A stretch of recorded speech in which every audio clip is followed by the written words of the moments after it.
જમ્મુ કાશ્મીરમાં સુરક્ષા દળો આતંકવાદીઓ વચ્ચે અથડામણ, આડેધડ ગોળીબાર, જંગલમાં ભાગ્યા આતંકીઓ। જમ્મુ કાશ્મીરના ઉધમપુર જિલ્લામાં આજે સુરક્ષા દળના જવાનો અને આતંકવાદીઓ વચ્ચે અથડામણ થઈ છે। આતંકવાદીઓએ આડેધડ ગોળીબાર કરતા સુરક્ષા જવાનોએ પણ વળતો જવાબ આપ્યો છે, જેના કારણે આતંકવાદીઓ જંગલમાં ભાગી ગયા છે।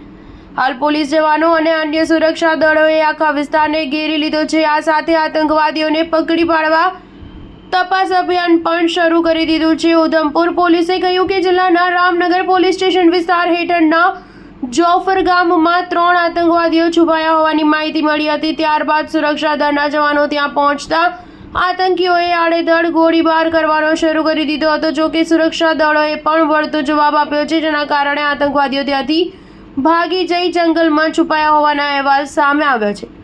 ઉધમપુરના એસએસપી આમોદ અશોક નાગપુરે કહ્યું કે ઊંચા પર્વતો, નદીઓ અને ગાઢ જંગલોને કારણે આ ખૂબ જ દુર્ગમ વિસ્તાર છે। અમને માહિતી મળી છે કે જંગલની અંદર 2 થી 3 આતંકવાદીઓ ભાગીને છુપાઈ ગયા છે। હાલ અમે જંગલમાં તપાસ અભિયાન શરૂ કરી દીધું છે। ગોળીબારમાં કોઈ પણ જાનહાનિ થઈ નથી। અમારા તમામ જવાનો સુરક્ષિત છે। આ વિસ્તાર પડકારજનક છે, જો કે તેમ છતાં અમે આતંકવાદીઓને પકડી પાડવામાં સફળ જઈશું।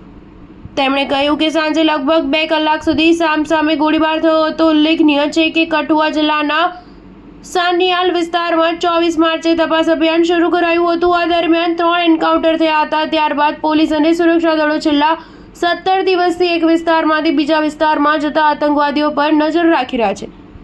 27 માર્ચે આ વિસ્તારમાં થયેલા એન્કાઉન્ટરમાં 2 આતંકવાદીઓ માર્યા ગયા હતા અને 4 પોલીસ કર્મીઓ શહીદ થયા હતા। સ્ટાર ન્યૂઝ 7 હંમેશા સચ્ચાઈની સાથે।